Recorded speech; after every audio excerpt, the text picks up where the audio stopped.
The snow fell in soft, steady sheets, blanketing the city in a hush that seemed almost sacred. Nathan Hayes pulled his coat tighter and watched his breath cloud in the frozen air. 7-year-old Lily skipped beside him, her red mittens stark against the whiteness, her voice carrying in the quiet street as she chattered about the Christmas morning pancakes they would make tomorrow. Strawberries and whipped cream shaped like Santa's beard. Special syrup warmed just right. Traditions they'd kept alive even after Rebecca's passing 3 years ago. Nathan nodded, smiling down at his daughter. Her excitement was infectious, pushing back against the heaviness that always settled in his chest during the holidays. Rebecca had loved Christmas, had transformed their home into a wonderland of lights and greenery, had filled the air with cinnamon and pine. Now he did his best to maintain those traditions, to keep her memory alive in the small details. Grocery bags swung from his left hand, flour, butter, fresh strawberries for tomorrow's breakfast. His right hand held Lily's, warm even through their gloves. They were nearly at the car when Lily suddenly stopped, her gaze fixed on something across the street. "Daddy, why is the poor little girl selling bread on Christmas Eve?" Those 12 words shattered the peaceful moment, jerking Nathan's attention to where Lily pointed. Outside the bakery entrance stood a child, no more than 9, wearing a thin jacket that hung loose on her tiny frame. A small basket of bread dangled from her arm. Even from this distance, Nathan could see she was shivering, her shoulders hunched against the cold. "Please, fresh bread." The girl's voice barely carried across the street, a whisper quickly swallowed by the falling snow. Nathan watched as a couple hurried past her, eyes deliberately averted. Then a businessman, phone pressed to his ear, stepped around her as if she were nothing more than a street lamp. Invisible, but not to Lily, and suddenly not to Nathan. "She looks cold, Daddy. Really, really cold. Like how I felt that time we got locked out and had to wait for the locksmith." But worse, something twisted in Nathan's chest, recognition perhaps. In his work as a county social worker, he'd seen too many children in desperate circumstances. But on Christmas Eve, right here in their comfortable suburb, he scanned the area looking for an adult who might be supervising the child. No one. "Wait here, sweetheart." Nathan guided Lily to stand by the cafe window, its warm light spilling onto the sidewalk. "Stay where I can see you." He crossed the street, snow crunching beneath his boots. The girl tracked his approach, her body tensing slightly. Her eyes, large, brown, and far too wary for her age, assessed him with the calculation of someone accustomed to needing escape routes. The fight or flight response of a frightened animal. Nathan stopped a respectful distance away, then crouched down to her eye level. This close, he could see the purple shadows beneath her eyes, the chapped lips, the way she shifted her weight from foot to keep warm.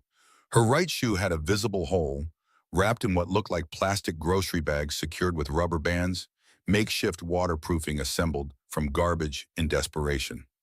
"Hi there." His voice gentle, non-threatening. "What's your name?" Those brown eyes studied him for a long moment. "Eden." "Eden? That's a beautiful name." "I'm Nathan. How long have you been out here?" "Since noon." Nathan checked his watch. 7:43 p.m. Nearly 8 hours in the freezing cold. He felt sick. "Where are your parents, Eden?" Something flickered across her face, pain quickly hidden. "My uncle takes care of me." "And where is he?" Eden's gaze shifted toward the tavern across the street. Through the grimy window, Nathan could make out a figure slumped over the bar, surrounded by empty glasses. Rage, hot and sudden, flooded his chest. He forced it down. "Not now, not in front of this child." "Eden, how often do you do this? Sell bread?" "Every day after school. Weekends all day." She said it matter-of-factly, like other children might talk about soccer practice. "And if you don't sell everything?" Her silence was answer enough. "Where do you get the bread?" "The bakery." She pointed to the closed shop behind her. "Mr. Emil gives Uncle Ronald day-old bread for cheap in the morning. I have to sell it for $5 each. Uncle Ronald says it builds character." "Character?" Nathan's jaw clenched, teeth grinding together. His eyes drifted back to the tavern, where Eden's uncle continued drinking, oblivious or uncaring that his niece was freezing on a street corner. 3 loaves remained in her basket. 15 baller. $15 standing between this child and whatever waited for her in that tavern. Nathan pulled out his wallet, then stopped. Simply buying the bread would solve nothing. Tomorrow she'd be back, and the next day, and the next. "Lily!" he called. His daughter bounced over, curious eyes moving between her father and the girl with the bread. "I want you to buy Eden's bread. All of it." He handed Lily a $20 bill, watched as she solemnly presented it to Eden. "Here you go. Merry Christmas." Lily's smile was pure sunshine. Eden's eyes widened. "But this is too much. The bread is only—" "Keep the change," Nathan said firmly, then louder, ensuring anyone watching from the tavern would hear. "Thank you for the bread. We love fresh bread." He took the loaves, placed them carefully in his grocery bag, then handed the empty basket back to Eden. "Now you can go back, right? You sold everything." Eden nodded, but the resignation in her eyes made Nathan's chest ache. She knew this was temporary. They both did. "Wait." Nathan pulled out his business card. "Eden, I want you to remember something, okay? If things ever get bad, if you need help, you call this number."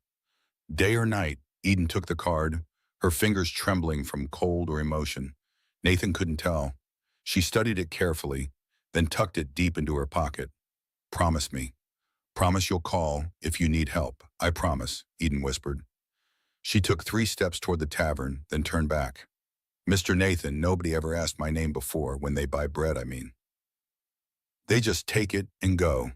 So thank you for asking." The words hit Nathan like a physical blow. How many people had walked past this child, purchased her bread, and never even wondered who she was? As she walked toward the tavern, each step smaller than the last, Lily tugged on Nathan's coat. "Daddy, why does she have to go back there? Why can't she come with us?" The question pierced something deep in his chest. For a moment, he saw another face.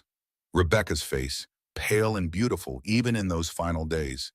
She would have already been halfway to that tavern, ready to fight whoever she needed to fight. "We protect the vulnerable. Always. That's what makes us human." Her voice, clear as day in his memory. "It's complicated, sweetheart." He finally answered, though the words tasted like ash. That night, after Lily had gone to bed, Nathan couldn't sleep. He sat at his kitchen table, laptop open, searching. Eden Matthews. There had to be something. Some record. A newspaper article from 2 years ago. House fire claims lives of Timothy and Sarah Matthews. Faulty space heater blamed. 9-year-old daughter survives. Custody granted to uncle. The accompanying photo showed a different Eden, smiling, held between 2 loving parents. Before. This was before. Nathan clicked through more articles, piecing together the tragedy. No other relatives. Ronald Matthews, the uncle, had been their only option. A bachelor with no experience raising children. But family was family. The courts had decided family was family. Another article, this one from 6 months ago, a small mention in a school newsletter about students selling items for fundraising. There was Eden, same basket, standing outside a different store. The article praised students for their entrepreneurial spirit. Entrepreneurial spirit. They had no idea. Nathan's phone sat on the table beside him. And as a social worker for the county, a job he'd taken after Rebecca died, needing to channel his grief into something meaningful, he knew the system, knew how hard it was to prove neglect. A child with shelter and food, even if that child was forced to earn that food, the courts might not see it as abuse. But making a 9-year-old stand in the freezing cold for 8 hours on Christmas Eve, that had to count for something. He pulled up his work database, checking for any prior reports on Ronald Matthews. Nothing. Eden had been invisible to the system, just as she'd been invisible to the shoppers walking past. Nathan stared at the photo of Eden with her parents. Her mother had the same brown eyes, the same determined chin. Her father's hand rested protectively on her shoulder. They'd loved her. It was obvious in every line of their bodies, every smile. And now she was alone, selling bread in the snow while her uncle drank. "I'm sorry," Nathan whispered to the parents in the photo. "I'm sorry we failed her. But I won't fail her again." 3 days passed. 3 days of Nathan driving past that corner, never seeing Eden. 3 days of Lily asking about the bread girl. 3 days of him wondering if he should have done more. Then his phone rang. "Mr. Hayes?" The voice was barely a whisper. "It's Eden. You said to call if—" Nathan was already reaching for his keys. "Where are you, sweetheart?" "The park on Riverside. Uncle Ronald locked me out. He said I'm eating too much food and I can't come back until tomorrow. I'll be there in 10 minutes. Find somewhere warm to wait. The bathroom, a sheltered area, anywhere out of the wind." "Okay, Mr. Hayes, I'm scared." "I know, sweetheart. I'm coming. You're going to be okay." I tried to go to the library, but it's closed. And the coffee shop manager said I can't stay without buying something. "I don't have any money. Uncle Ronald took the 20 from Christmas Eve. He said I must have stolen it because nobody pays that much for bread." Nathan found her on a bench, knees drawn to her chest, shivering so violently he could hear her teeth chattering from 10 feet away. Her lip was split, blood dried at the corner. "Eden, your lip. I fell," she said quickly. Too quickly. Nathan shrugged off his coat, wrapped it around her shoulders. She disappeared inside it. So small, so fragile. "That's it." His voice steady, despite the rage burning in his chest. "We're going to the police right now." "No," Eden grabbed his arm. "They'll take me away.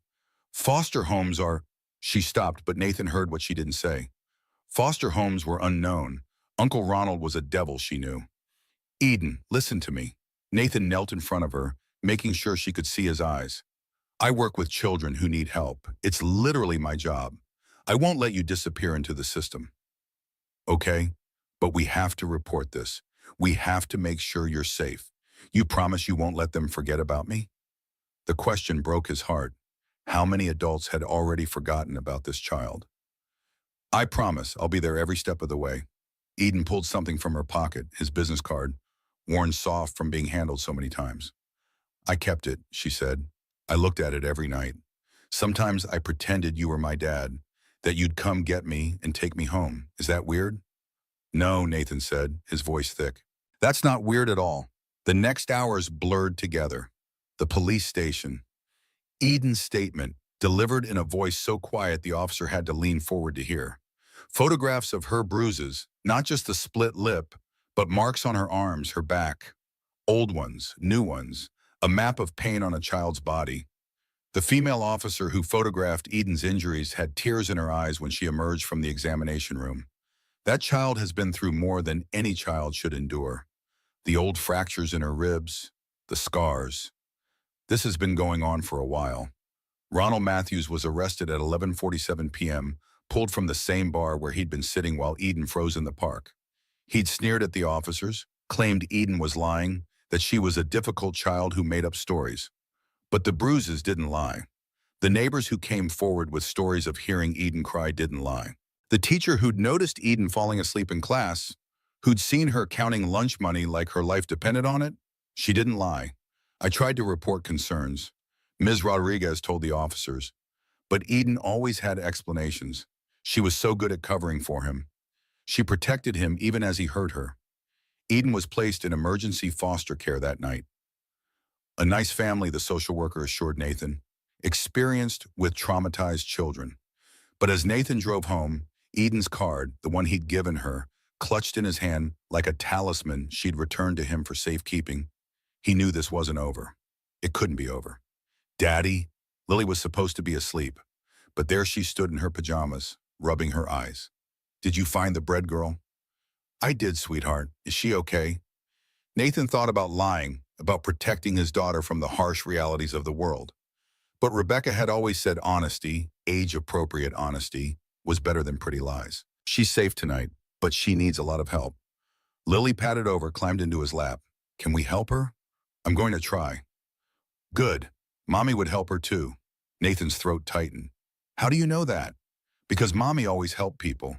That's why she became a nurse. She told me before she went to heaven, she said helping people is what hearts are for." Sometimes Lily remembered things about Rebecca that Nathan had forgotten she'd been old enough to understand. 4 years old when Rebecca died, but somehow she'd absorbed her mother's spirit, her compassion. "You're right," Nathan said, kissing the top of her head. "Mommy would definitely help. Then we have to help extra much," Lily said with the logic of a 7-year-old. "We have to help for us and for Mommy." The foster home was nice, clean. The foster parents, Jim and Patricia Wilson, were kind people who'd been doing this for 15 years. But when Nathan visited Eden the next week, she looked diminished, like someone had turned down her volume. "How are you doing?" he asked, sitting across from her at the kitchen table. Eden shrugged. "It's fine." "Eden, it's fine," she repeated louder this time. "I have food, a bed, it's fine." But her eyes said something different. Her eyes said she was drowning, just in a different kind of water. Nathan had brought Lily with him, despite the Wilsons' hesitation. But the moment Lily bounced into the room, something in Eden shifted. "Hi," Lily announced. "I brought you something." She pulled out a stuffed elephant, purple and well-loved. "This is Ellie. She helped me when I was sad about Mommy. Maybe she can help you too." Eden took the elephant carefully, like it might disappear if she held it too tight. "Thank you. Do you want to be friends?" Lily asked with the direct simplicity only children possess. Eden looked at Nathan, then back at Lily. "I'd like that." "Good, because Daddy says you might come live with us. I've always wanted a sister." Nathan nearly choked on air. "Lily, we haven't—" "You said we were going to help her," Lily said, confused. "The best help is family. That's what you told me when Grandma moved in after Mommy died." Out of the mouths of babes, Eden was staring at him now, hope and fear wearing in her eyes. You'd want me?" And in that moment, Nathan knew. He'd known from the second he'd wrapped his coat around her shivering shoulders. Maybe even from the moment Lily had asked why the poor little girl was selling bread on Christmas Eve. "Yes," he said simply, "we'd want you." Eden's face crumbled. "But I don't know how to be in a real family. What if I'm too broken? What if I can't be fixed?" Nathan moved around the table, knelt beside her chair. "Eden, you're not broken. You're hurt. There's a difference. Broken things get thrown away. Hurt things heal. And you don't need to be fixed. You need to be loved. That's all. Just loved." The process was a marathon. Background checks that scrutinized every aspect of Nathan's life. Home visits where social workers examined electrical outlets and asked about discipline philosophies. Interviews that dug into his grief over Rebecca, his ability to parent a traumatized child, his financial stability. "Mr. Hayes," said one social worker during a particularly grueling interview, "you're a single father who lost his wife relatively recently. Are you sure you're ready to take on a child with significant trauma?" "I'm a single father who knows what loss feels like," Nathan responded quietly. "I understand grief, I understand pain, and I understand that healing happens in community, not isolation. Eden doesn't need a perfect family. She needs a real one." Nathan faced another challenge, one he hadn't anticipated. As a county social worker involved in Eden's case, there was a clear conflict of interest in him becoming her foster parent or adoptive parent. After consulting with his supervisor, Susan Parker, Nathan made a difficult decision. He would transfer to a different role within the social services department, a community program coordinator position that would remove him from direct casework. The pay was slightly less, the hours different, but it would eliminate the ethical conflict. It wasn't an easy transition. Nathan had found purpose in directly helping children in crisis. But for Eden, he was willing to make the change. Being familiar with the system helped in other ways. Nathan knew what they needed to hear, knew how to navigate the bureaucracy, but it still took time, precious time, during which Eden remained with the Wilsons, visiting the Hayes home on weekends. During those visits, Nathan watched Eden slowly begin to unfold. Not completely, there were still walls, still wariness in her eyes. But there were moments, like when she and Lily built a blanket fort in the living room, giggling as they strung Christmas lights inside it. Or when Eden revealed she loved to read, her face lighting up when Nathan showed her the small bookshelf in the guest room. Soon to be her room, he hoped. During one visit, Eden showed him a notebook she'd been keeping. "I write down all the good things that happen," she explained shyly, "so I don't forget them." Nathan read some entries. "Lily shared her cookies with me. Mr. Nathan remembered I don't like pickles. Patricia let me help make dinner. I laughed at Lily's joke about the chicken. Mr. Nathan said I was brave." Such small things, such ordinary kindnesses that she felt the need to document, afraid they might disappear like morning mist. It broke Nathan's heart anew each time he thought about it. How little kindness this child had known. that she hoarded memories of it like treasure. The case against Ronald Matthews proceeded slowly. He'd been released after a short stint in jail, pending trial. His attorney argued that while Ronald might not have been the best guardian, the evidence didn't support the severe charges brought against him. Eden's documented injuries could have come from childhood accidents, they claimed. The locked-out incident was a misunderstanding. Nathan was furious, but not surprised. These cases were always harder to prove than they should be. Then came the twist he hadn't seen coming.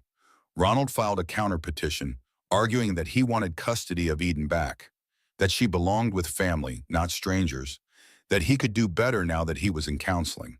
It was a tactic, Nathan was certain, a way to leverage a better plea deal. But it meant Eden would have to face her uncle in court. It meant more uncertainty, more waiting. When Nathan broke the news to Eden, her reaction was immediate and visceral.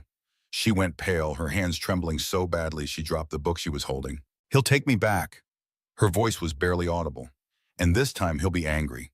"That's not gonna happen," Nathan assured her, though inside he was less certain. The system was unpredictable. Despite his years working within it, Nathan had seen too many children return to dangerous homes because blood ties were valued above safety. That night, after Eden had returned to the Wilsons, Nathan sat on his back porch, staring up at the stars. The same stars Rebecca had loved to name for Lily. The same stars that now seemed cold and distant. "I don't know if I can do this," he whispered to the night air, to Rebecca's memory. "I don't know if I'm strong enough to fight this fight." The wind rustled the trees, carrying no answer. But Nathan felt something settle in his chest, resolve perhaps, or the certainty that sometimes the fights that seem impossible are the only ones worth having. The next day at work, Nathan found an ally in Detective Anna Garcia, who had been assigned to Eden's case. A veteran officer with 20 years' experience in family crimes, Garcia had seen too many cases like Eden's. "This uncle is playing games," she told Nathan over coffee. "He doesn't want the girl. He wants to avoid jail time. But I've got a few ideas." Garcia began quietly investigating Ronald's background, finding patterns of behavior that strengthened their case. Bartenders who'd heard him complain about his burden of a niece.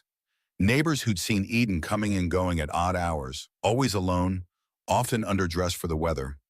A landlord who'd noticed Ronald cashing Eden's survivor benefit checks the day they arrived, only to disappear to the bar shortly after. It was circumstantial, but it was building a picture.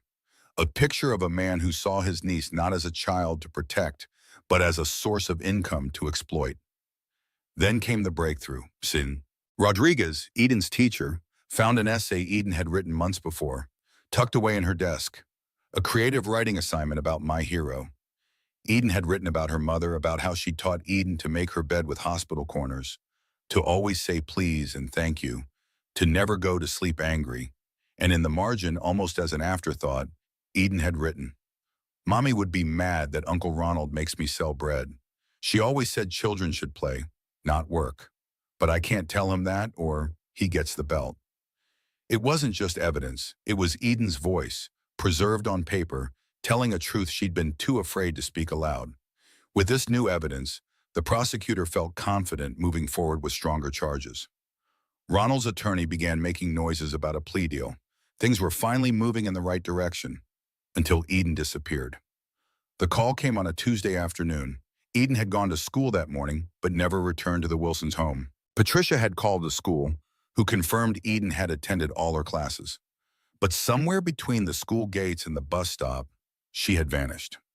Nathan's blood ran cold when he got the call. His first thought, the thought that sent ice through his veins, was that Ronald had taken her, had somehow convinced her to go with him, or worse, had forced her. But Ronald was accounted for.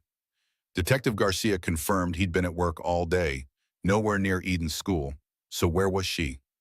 Nathan joined the search, driving through neighborhoods near the school, checking parks and libraries, anywhere a child might go. As afternoon faded into evening and rain began to fall, his panic grew. Where would a frightened 9-year-old go on a cold, wet day? Where would she feel safe? The answer came to him suddenly, like a flash of lightning. The park where he'd found her that night, shivering on the bench. It was a place she knew, a place that, however terrible, had led to rescue once before. Nathan drove there, windshield wipers fighting against the increasing downpour. The park was deserted, swings moving ghost-like in the wind, slides slick with rain. No sign of Eden. He was about to leave when he noticed the playground equipment, a castle-shaped structure with a covered turret at the top, sheltered from the rain. Nathan climbed the wet ladder, his heart pounding. And there she was, huddled in the farthest corner, Lily's purple elephant clutched to her chest, soaked to the skin and shivering. Eden. The relief in his voice was palpable. Eden, we've been so worried. She looked up, her face streaked with tears and rain. I heard them talking. At school, they said Uncle Ronald might get me back, that the judge believes in keeping families together. Nathan moved closer, crouching down to her level. Who told you that? The counselor was talking to my teacher. I was outside the door. I heard them. Eden's voice cracked. I can't go back to him. I can't. I'd rather stay out here forever. Nathan sat beside her, his back against the plastic wall. You're not going back to him, Eden. I promise you that. You can't promise. Nobody can. Judges decide, and judges think uncles are better than strangers. Her words were eerily adult, reciting facts she'd clearly overheard. Then we won't be strangers, Nathan said firmly. We already aren't. You know me. You know Lily. You're part of our family already, in all the ways that matter. Eden looked at him, really looked at him, searching his face for any sign of deception. Why do you care so much? Why me? The question hung in the rain-damp air between them. Nathan thought about all the possible answers. Because it's my job. Because anyone would. Because Rebecca would have wanted me to. All true, but not the whole truth. Because from the moment Lily asked why you were selling bread in the snow, I couldn't look away. Because I recognized something in you. A strength that reminds me of my wife. A vulnerability that reminds me of my daughter. Because sometimes people come into our lives exactly when we need them, even if we don't know we were looking. But what he said was simpler. Because you matter, Eden. Because every child matters. And because I think maybe we could be good for each other. Eden was quiet for a long time, the only sound the patter of rain on the plastic roof above them. Finally, she whispered, if the judge makes me go back, I'll run away again. And next time, no one will find me. The words chilled Nathan more than the rain ever could. This child, this resilient, frightened, brave child, was at a breaking point, and he was terrified that the system he'd worked within for years might fail her when she needed it most. I need you to trust me, Nathan said finally. We're going to fight this, and we're going to win, but you can't run away again. You scared everyone who cares about you. I'm sorry. Eden's voice was small. I was just so scared, I know. Being scared makes sense. But we face scary things together now. That's what families do. Are we really going to be a family? Nathan nodded. If you want that, if you'll have us, me and Lily, in our slightly chaotic life. I want that, Eden whispered. More than anything. Then let's go home.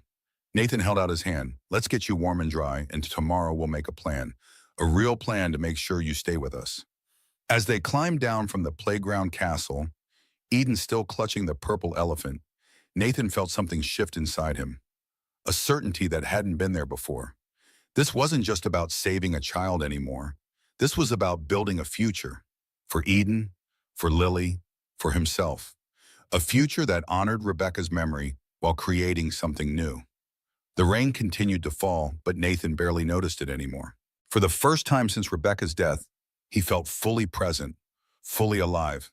There was a long road ahead, full of legal battles and healing and adjustment, but they would walk it together. 3 days later, Nathan sat in a courtroom, Eden beside him as they waited for the hearing to begin. Ronald Matthews sat at the other table, his attorney whispering in his ear. He hadn't looked at Eden once. The judge, an older woman with silver hair and penetrating eyes, reviewed the file before her. Judge Eleanor Harrison had a reputation for being fair but tough, for cutting through nonsense to get to the heart of matters. Nathan hoped that reputation would hold true today. This hearing is to determine temporary custody of Eden Matthews, pending the resolution of criminal charges against her uncle, Ronald Matthews. Judge Harrison's voice filled the courtroom. I've reviewed the evidence submitted by both sides. Before I make my decision, I'd like to speak with Eden privately in my chambers. Eden's hand found Nathan's, squeezing tight. He squeezed back, trying to convey confidence he didn't entirely feel. In the hallway, waiting, Nathan paced. 10 minutes passed. 20. What was taking so long? What was Eden telling the judge? Was she too frightened to speak? Was she protecting her uncle out of habitual fear? When Eden finally emerged, her expression gave nothing away.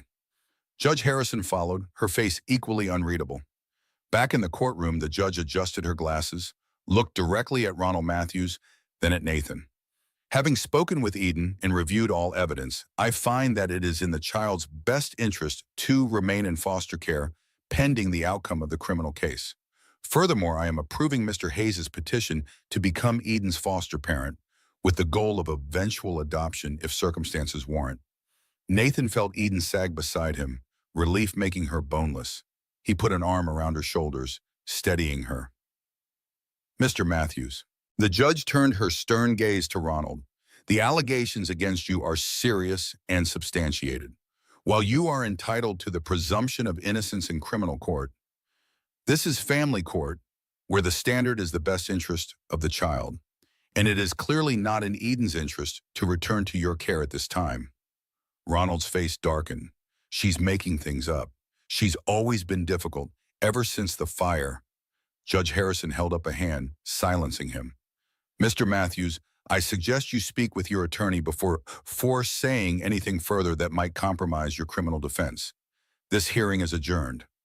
As they left the courtroom, Eden walked as if in a daze. Nathan guided her with a gentle hand on her shoulder, hyper-aware of the responsibility he'd just taken on. Not just legal responsibility, but emotional, spiritual. The responsibility to help this child heal, to help her believe in safety again, to help her become the person she was meant to be. Nathan called Lily from the car, put her on speaker so Eden could hear. The judge said, "Yes, sweetheart, Eden's coming to live with us."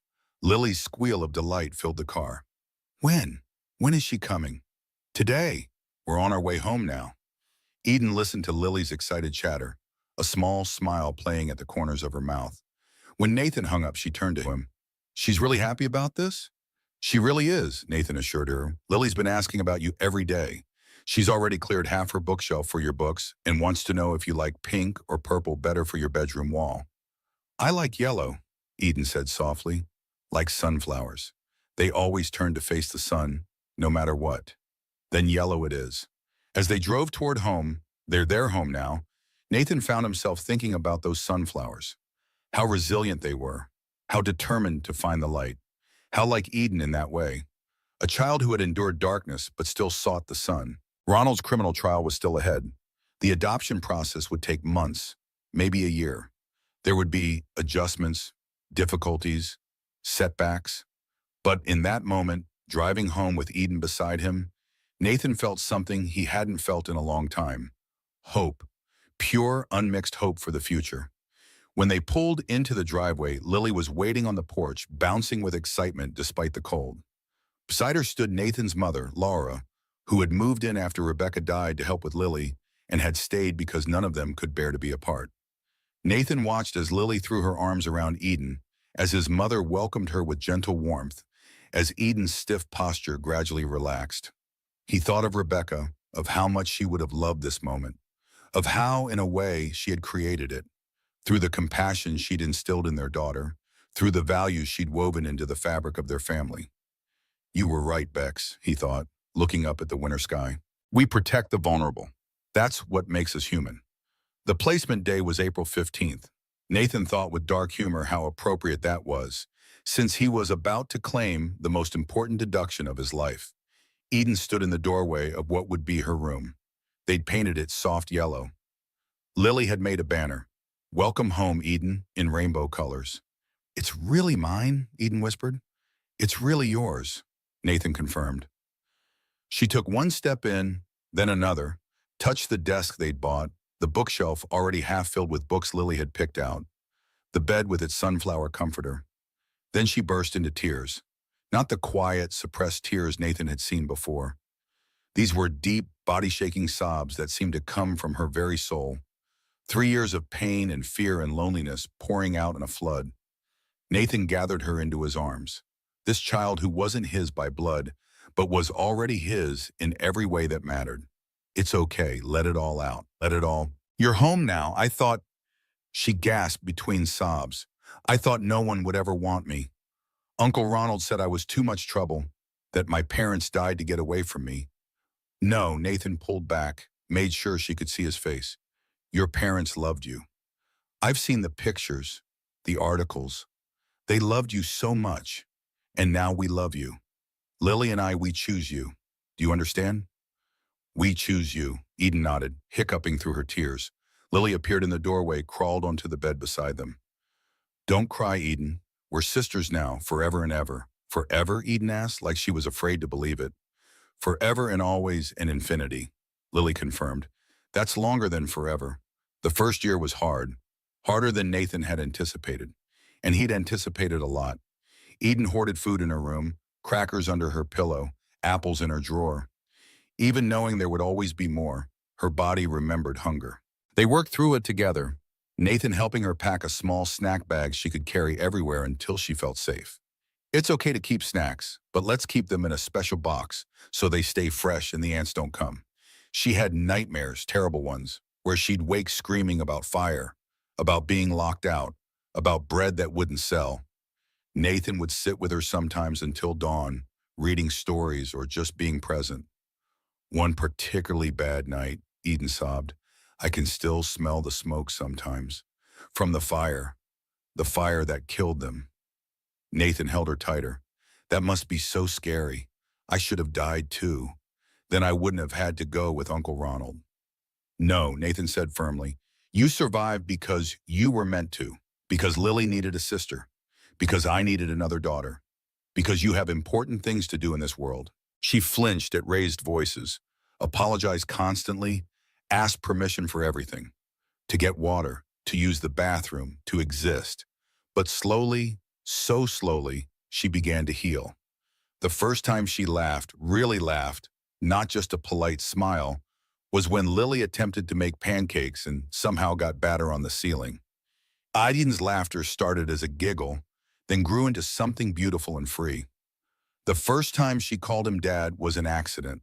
She was asking for help with homework, frustrated with fractions, and said, Dad, I don't understand this. Then she froze, eyes wide with fear. I'm sorry, I didn't mean Eden. Nathan's voice was thick with emotion. You can call me whatever feels right. Dad, Nathan, Mr. Nathan, hey you, whatever makes you comfortable. She thought about it for a long moment. Dad feels right, she said quietly, testing the word. Dad feels right. The legal adoption was finalized on Christmas Eve, exactly a year after they'd first met. Judge Harrison, the same woman who had granted Nathan temporary custody, reviewed the paperwork one last time. Mr. Hayes, it says here you're requesting to legally adopt Eden Matthews, to give her your last name, and to assume all parental rights and responsibilities. Yes, Your Honor. And Eden, you understand what this means? That Mr. Hayes will legally become your father? Eden, wearing a new green dress Lily had picked out, nodded. Yes, Your Honor, he already is my father. This just makes it official for everyone else. Judge Harrison's eyes misted slightly. In my 30 years on the bench, I've overseen many adoptions, but there's something special about a family that chooses each other. Mr. Hayes, what you've done is extraordinary. Nathan shook his head. No, Your Honor, I just did what anyone should do. I gave a child a chance. That's where you're wrong, the judge said. Most people buy the bread and walk away. You changed a life. She signed the papers with a flourish. By the power vested in me by the state of Minnesota, I hereby grant the petition for adoption. Eden Matthews is now legally Eden Hayes. Congratulations to your family. We're officially sisters, Lily announced, laughing through tears. Then Eden turned to Nathan, this child who'd once stood invisible in the snow, and said the words he'd never dared to hope to hear. Thank you for saving me, oh sweetheart, Nathan said, pulling both his daughters close. Thank you for saving us. Because the truth was, Eden had saved them. In the years since Rebecca's death, before meeting Eden, Nathan and Lily had been surviving, going through the motions, maintaining traditions that felt hollow without her. But Eden had brought something back to life in their house. Not a replacement for what was lost, but something new, something beautiful born from tragedy. She'd given Lily a sister, someone to protect and love and argue with over bathroom time. She'd given Nathan a purpose beyond his grief, a reason to be better, stronger, more present. And perhaps most importantly, she'd shown them that love wasn't finite. It didn't divide when shared, it multiplied. The rain had finally stopped by the time Nathan pulled into the Wilsons' driveway. The modest two-story house looked warm and inviting with its lights glowing against the early evening darkness. Patricia Wilson greeted them at the door, her round face creased with concern. "Eden, sweetheart, we were so worried," her voice gentle but strained. "The police have been looking everywhere." Eden kept her gaze fixed on the welcome mat, shoulders hunched. "I'm sorry for causing trouble." Patricia's eyes met Nathan's over Eden's head, a silent conversation between adults who understood the fragility of the moment. "We're just glad you're safe. Why don't you go get your things? Nathan is here to take you to your new home." Eden looked up then, uncertainty flickering across her face. "Already? Today?" Nathan nodded. "Unless you need more time?"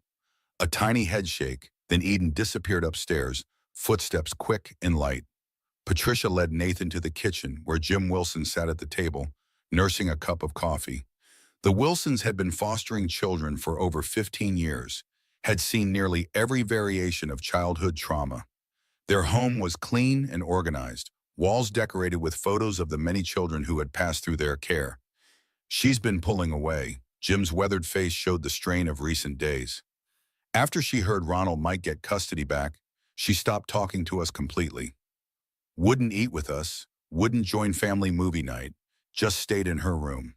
"We've seen it before," Patricia added. "When kids think they're leaving, they start disconnecting. It's self-protection. But running away, and that's a first for us." Nathan understood.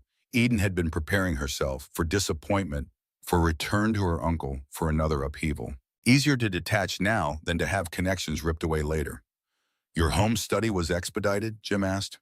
Nathan nodded. "Judge Harrison put a rush on everything after what happened today. I think she realized Eden needs stability more than bureaucratic thoroughness right now. A social worker would be visiting frequently, of course, monitoring the placement, ensuring Eden was adjusting well. But the preliminary approval had come through with remarkable speed, bypassing weeks of the usual process." Eden reappeared in the kitchen doorway, a small duffel bag in one hand, a backpack slung over her shoulder. Everything she owned in the world, contained in 2 bags. The purple elephant peeked out from the backpack's side pocket. "Is that everything?" Patricia asked gently. Eden nodded. "Thank you for letting me stay here. It was our pleasure." The older woman embraced Eden briefly. "You come visit us, okay?" Another nod, then they were walking to Nathan's car, the evening air crisp with early spring. Eden was silent during the drive, staring out the window as neighborhoods rolled by, each street bringing them closer to a future she still seemed unsure she could trust. Nathan's mother stood in the driveway when they arrived, Lily bouncing beside her. Laura Hayes had moved in after Rebecca's death, initially to help with Lily while Nathan navigated his grief. 3 years later, she was still there, a stabilizing presence for all of them. Now her steady strength would be more valuable than ever. "Eden," Lily's voice carried across the yard as she sprinted toward the car.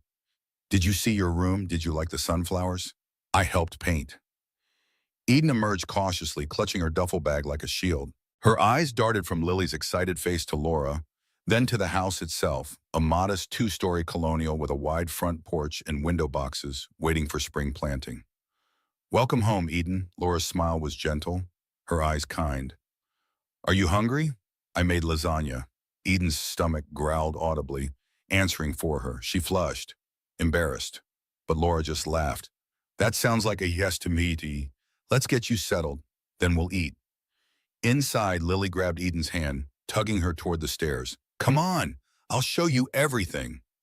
Nathan watched them go, his heart constricting at the sight of his daughters, together. Eden still moved with the wariness of someone expecting to be sent away at any moment, but she let Lily lead her, let herself be pulled into this new life. Laura moved beside him, her hand squeezing his arm. "She's going to be okay, Nate. We'll make sure of it." That first night, Eden sat stiffly at the dinner table, using perfect manners, responding politely to questions, barely eating despite her obvious hunger. It wasn't until Lily knocked over her milk glass, sending white liquid cascading across the table, that the tension broke. Eden jumped up to help clean, and in the midst of the mopping and wiping and Lily's dramatic apologies, something in Eden's rigid posture eased. Later, after bath time and stories, Nathan tucked both girls into their respective beds. Lily fell asleep immediately, exhausted by excitement. Eden lay awake, eyes tracking Nathan as he moved around her new room, adjusting the nightlight, checking the window lock.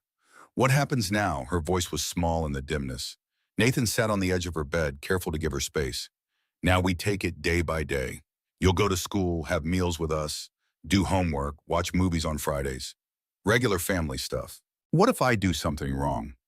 The question hung between them, weighted with all Eden had learned about the consequences of doing something wrong in Ronald's house. "Then we'll talk about it." Nathan kept his voice steady. "In this house, we discuss problems. We don't punish with pain. You might lose privileges, no dessert or no TV, but no one will ever, ever hurt you. That's a promise." Eden seemed to consider this, her small face solemn in the soft glow of the nightlight. "Even if I break something expensive? Even then? What if I wet the bed?" The question came as a whisper, shameful and frightened. Nathan's heart broke anew. "Then I'll help you change the sheets. We'll get you cleaned up, and we'll go back to sleep." "It's not a big deal, Eden. Lots of kids have accidents, especially when they're adjusting to a new place. Uncle Ronald used to—" Nathan held up a hand, gently stopping her. "You don't have to tell me what he did, not unless you want to. But whatever it was, it won't happen here." Eden nodded, her fingers twisting in the sunflower-patterned comforter. "Will you leave the door open a little?" "Of course. And can Ellie stay with me?" Her hand crept toward the purple elephant sitting on the pillow beside her. "Ellie's all yours now. Always." The morning revealed the first of many adjustments they would face. Nathan woke to find Eden already dressed, bed made with military precision, sitting quietly on the floor of her room, waiting to be told what to do. It took gentle coaxing to convince her that she could go downstairs on her own, that she didn't need permission to get breakfast, that the food in the refrigerator was for everyone, including her. Each day brought new revelations about the depth of Eden's conditioning. She apologized constantly for taking too long in the bathroom, for needing new socks, for asking questions about homework. She flinched when Nathan moved too quickly, tensed when his mother raised her voice calling Lily in from the backyard. And then there was the food hoarding, granola bars tucked under her pillow, apples hidden in dresser drawers, crackers stashed behind books on her shelf. Nathan found the first cache when changing her sheets, felt the crunch of wrappers beneath the mattress. He didn't confront her directly. Instead, he bought a decorative box with a hinged lid, painted with sunflowers, and placed it on her dresser. "Eden, I got you something for your special snacks. This way they'll stay fresh, and you'll always know where they are."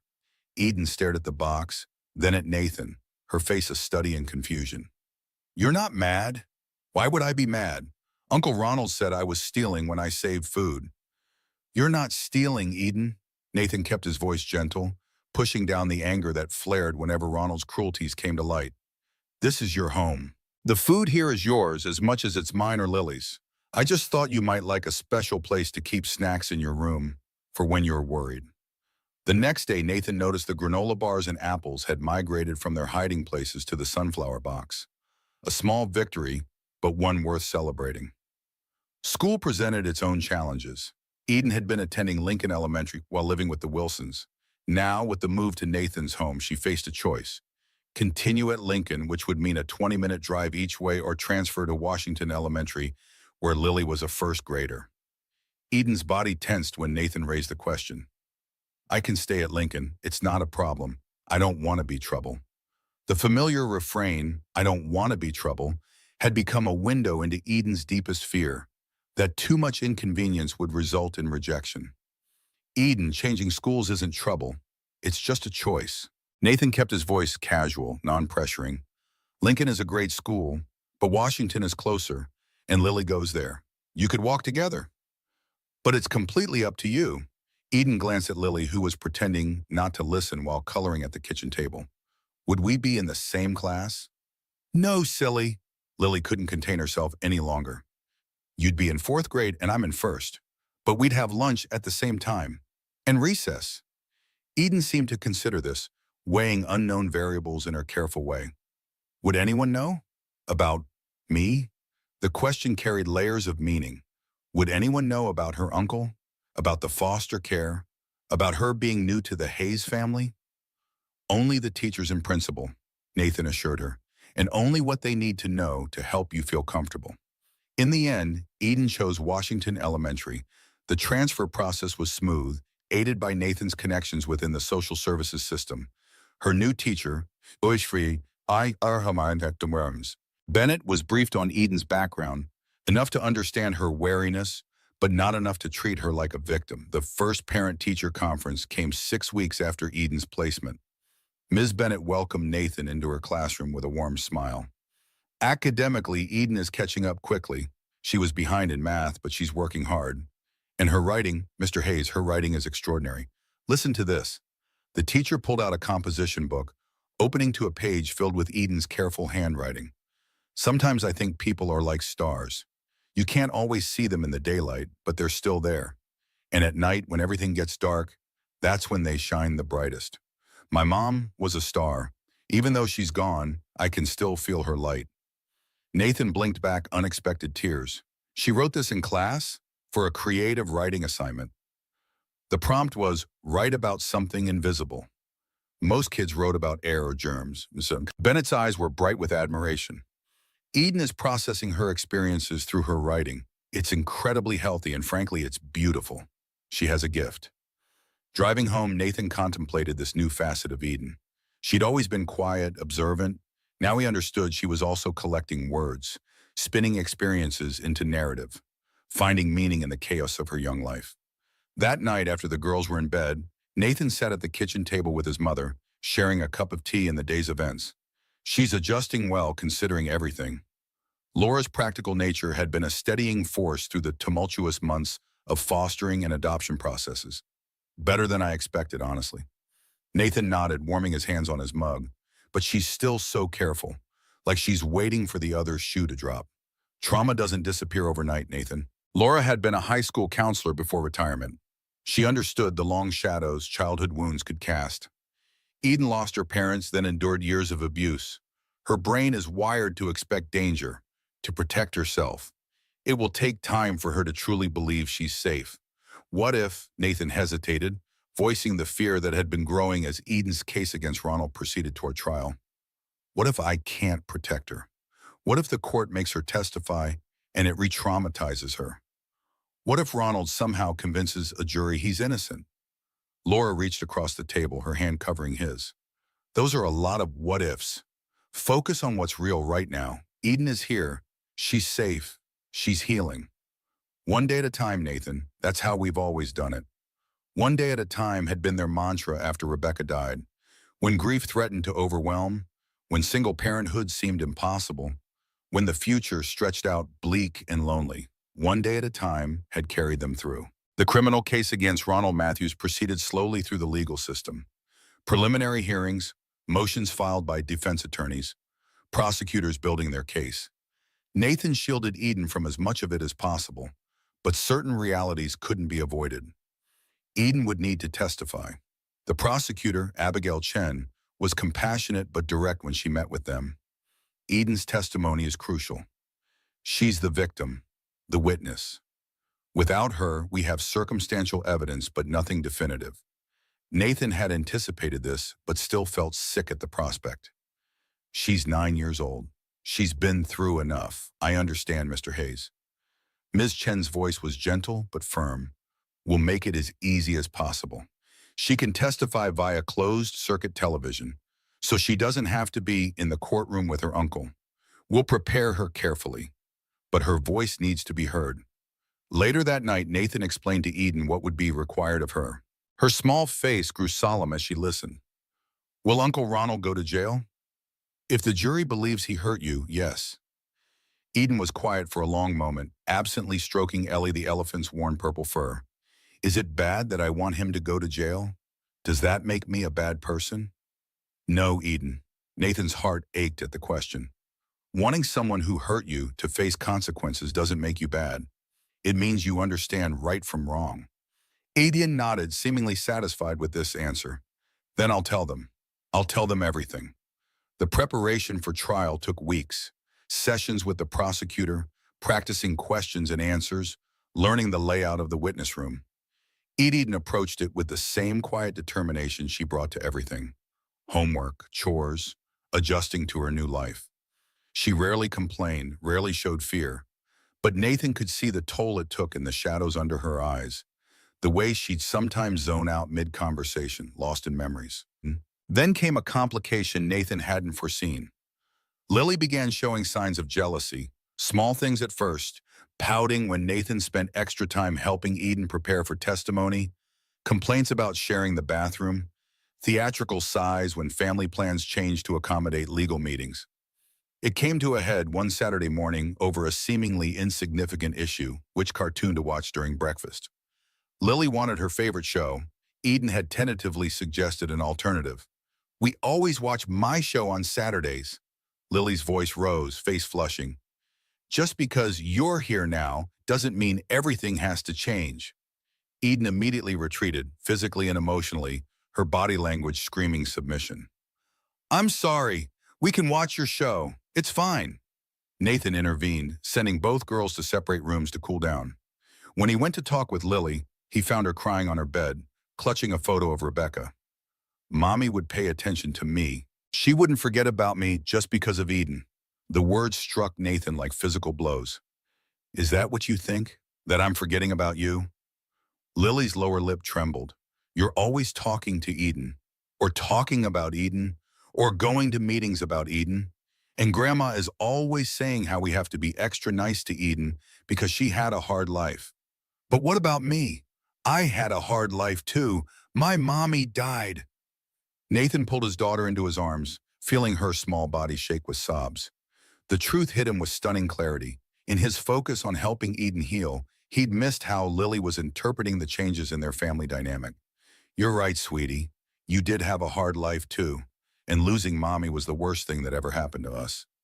Nathan stroked Lily's hair, choosing his next words carefully. "I'm sorry if I made you feel less important. You are never, ever less important. You're my heart, Lily Pad. That hasn't changed, and it never will." "But what about Eden?" Lily hiccuped, tears subsiding. My heart grew bigger. "Now Eden's in there too, but that doesn't mean there's less room for you. It's like—" Nathan searched for a metaphor a 7-year-old could understand. "It's like when we plant flowers in the garden. Adding more flowers doesn't make each flower less beautiful, right? It just makes the whole garden more amazing." Lily considered this, her brow furrowed in thought. "So I'm still your special flower? The most special. And you know what else? Eden needs you. She never had a sister before, and she's still learning how to be in a family. You're helping her learn every day, even when we fight?" Nathan smiled. "Even then, families disagree sometimes. That's normal. The important thing is that we still love each other afterward." Later, Nathan facilitated a conversation between the girls. Not an easy task with a 9-year-old trained to avoid conflict and a 7-year-old still learning emotional regulation. But slowly, with gentle guidance, they reached an understanding. They would alternate choosing Saturday morning cartoons. They would respect each other's belongings. And most importantly, they would talk about feelings instead of letting them explode. That night, passing Eden's room on his way to bed, Nathan overheard whispers and giggles. Peeking in, he saw both girls on Eden's bed, surrounded by stuffed animals arranged in what appeared to be a very serious tea party. The sisterhood was forming, despite the bumps along the way. As Eden's court date approached, her nightmares intensified. Nathan would wake to her screams, rush to her room to find her tangled in sweat-soaked sheets, eyes wild with terror. Sometimes she dreamed of the fire that killed her parents, sometimes of Ronald's rage, sometimes of confusion. Nightmares where Nathan and Lily disappeared, leaving her alone again. During one particularly bad episode, Eden revealed more about the night of the fire than she ever had before. "I woke up because of the smoke. It was so thick I couldn't see. I was calling for Mom and Dad, but no one answered." Nathan sat beside her bed, a steady presence in the darkness as she continued. "I crawled to their room like they taught me in school. Stop, drop, and crawl. But they weren't moving. Dad was on the floor by the window. Mom was still in bed. I tried to wake them up, but they wouldn't wake up. Then Uncle Ronald was there. He grabbed me, pulled me out. I didn't want to leave them. I was screaming, fighting him, but he just carried me outside. Eden's voice dropped to a whisper. Then he went back in. I thought he was going to save Mom and Dad, but he came out with a box, Mom's jewelry box, and Dad's gun collection. That's what he saved, not them. Things. The revelation stunned Nathan into momentary silence. Had Ronald actually chosen possessions over attempting to save his brother and sister-in-law? Or had they already been beyond help and he'd salvaged what he could? Without having been there, it was impossible to know for certain. But the image Eden described, Ronald emerging from a burning house with valuables while her parents remained inside, spoke volumes about his priorities. Eden, honey, have you told anyone else about this? About what Ronald took from the house? Eden shook her head. He told me not to. He said people wouldn't understand, that they'd blame him for not saving Mom and Dad. That's when he started. Her voice faltered. That's when the hitting started, when I asked questions about that night. The next day, Nathan called Abigail Chen. The prosecutor listened carefully to what he'd learned, asking him to bring Eden in for a supplemental statement. This changes things. Ms. Chen's normally composed face showed a flicker of anger. If he went back into the house after getting Eden out, if he prioritized valuables over attempting to save Timothy and Sarah, it speaks to his character. And it establishes a timeline for when the abuse began, immediately after the fire, when Eden might have exposed his actions. The trial date loomed closer. Ronald's attorney, sensing the strengthening case against his client, began making overtures about a plea deal. Nathan had mixed feelings. A plea would spare Eden the trauma of testifying, but it might mean a lighter sentence for Ronald. In the end, Eden herself made the decision. I want to tell what happened. I want everyone to know what he did. To Mom and Dad, and to me. 3 days before the scheduled trial, another crisis emerged. Eden's teacher called Nathan at work, her voice tight with concern. Eden had a meltdown during class.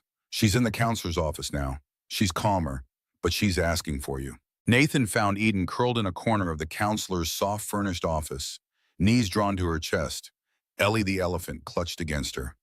Her face was blotchy from crying, her breathing still ragged. What happened, Sunshine? He knelt beside her, using the nickname that had emerged naturally in recent weeks. Eden's voice was barely audible. Mrs. Greenfield came to talk to our class. Mrs. Greenfield was the school librarian, a kind, elderly woman beloved by students. Nathan didn't immediately see the connection. She was talking about fire safety. Eden continued, and she showed us a video about smoke detectors. And then she said most fire deaths happen because of smoke inhalation, that people fall asleep and never wake up because of the smoke. And I remembered Mom and Dad. They looked like they were sleeping. They didn't have any burns, just the smoke. Understanding dawned. Eden had carried guilt for years. Guilt that she'd survived when her parents hadn't. Guilt that she hadn't somehow saved them. Now she was processing new information about how they had died. The school counselor, who had been quietly observing, spoke gently. Eden, would it help to talk to a doctor about how smoke affects people? To understand better what happened to your parents? Eden looked uncertainly at Nathan. He nodded encouragingly. If you want to, Sunshine. It might help with the nightmares too. That afternoon, instead of returning to class, Eden sat in Dr. Eleanor Wright's office at the county medical center. The medical examiner had agreed to meet with them as a professional courtesy to Nathan, whose work occasionally intersected with her department. Dr. Wright explained smoke inhalation in terms Eden could understand, how the toxic gases render people unconscious quickly, how survival depends on getting fresh air within minutes. She confirmed what Eden had begun to realize, that her parents had likely been unconscious before she ever woke up, that there was nothing a 9-year-old girl could have done to save them. So it wasn't my fault? Eden's question was a whisper. Dr. Wright's response was firm, not even a little bit. The fault lies with the faulty space heater that started the fire, and perhaps with the adults who should have ensured there were working smoke detectors in your home. On the drive home, Eden was quiet, processing. When they pulled into the driveway, she turned to Nathan, her face showing the first real peace he'd seen since meeting her. I think I'm ready now, ready to tell everyone what Uncle Ronald did, not just for me, but for Mom and Dad too. The morning of the trial arrived cold and clear. Eden wore a simple blue dress that Laura had bought for the occasion, her hair neatly braided. She would be testifying via closed-circuit television from a small room adjacent to the courtroom, with only the judge, attorneys, and a support person present. Nathan, as her adoptive father and a potential witness, would remain in the main courtroom. The separation, though necessary, filled Nathan with anxiety.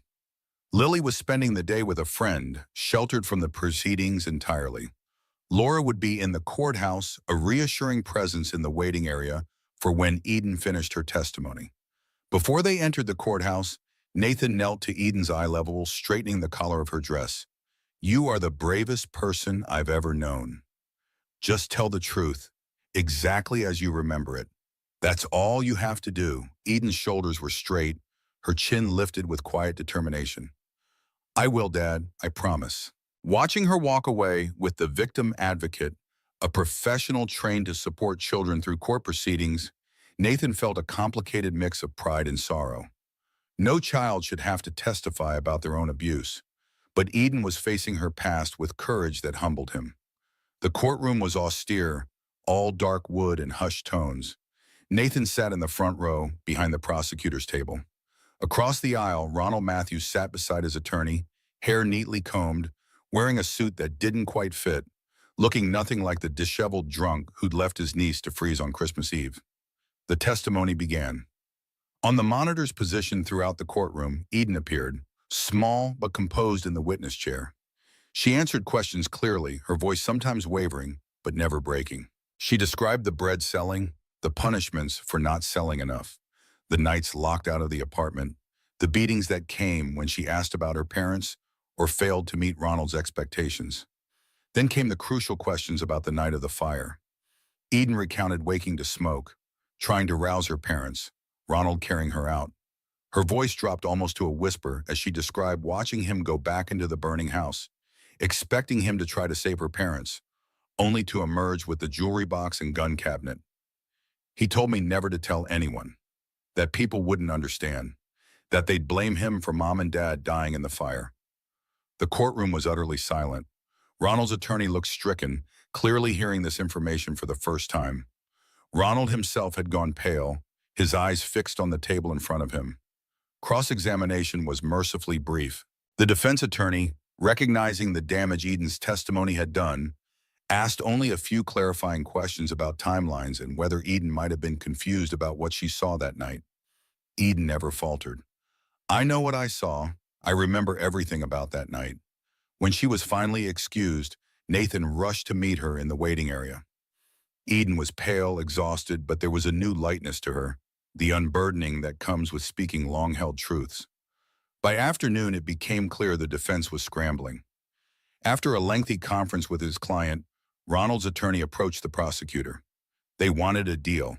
The terms were quickly negotiated.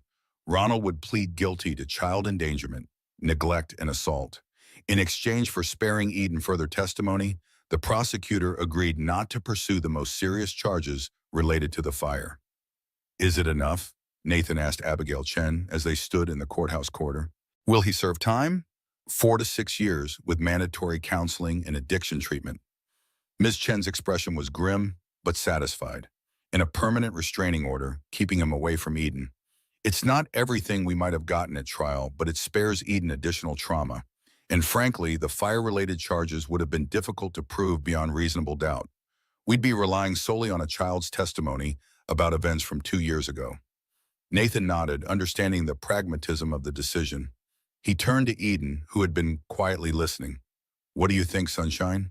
Is this okay with you?" Eden considered the question with the seriousness she brought to all important matters. Her small face showed a maturity beyond her years as she finally nodded. "He won't be able to hurt any other kids for a long time, and he can't come near me ever again. That's what matters."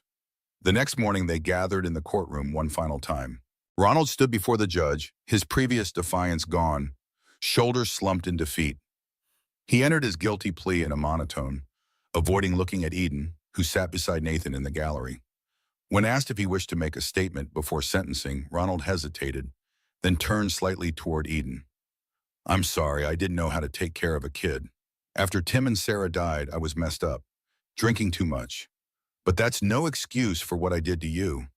The words hung in the air, an inadequate apology for years of abuse. Eden didn't respond, her face carefully blank. Nathan felt her small hand slip into his, squeezing tight.